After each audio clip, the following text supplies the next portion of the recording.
I am so thrilled to tell you some stories about what's been happening in the last few months with us.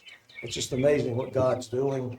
Uh, right before Christmas, we have Insight Human Services coming to us, bringing two people almost every week to get a bike so that they can have the freedom and the joy of riding. And and these guys are drug and alcohol addicts that are recovering. Well, a few weeks ago, right before Christmas, there was a lady that came, and she was looking around and she was looking at the little bikes. I said, "Ma'am, your bikes would be over here in this section." And she said, "I just don't know. I don't know if I can do this."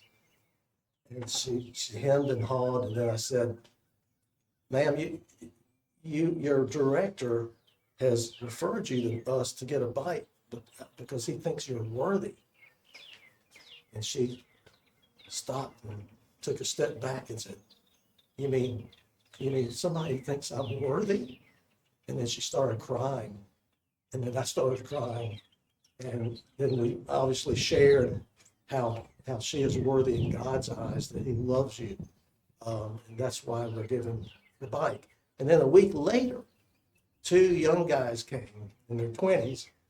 And again, they were former addicts in a recovery program. And they got their bikes and were doing really well. And I said, I just wanted to tell you why we do what we do. We're giving you these bikes because of Christ's love for you.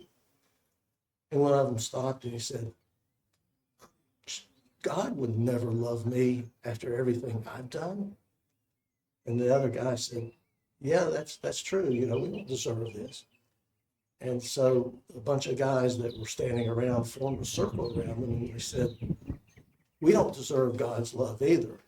And we shared Christ's love with them, and we prayed with them. That's why we do what we do.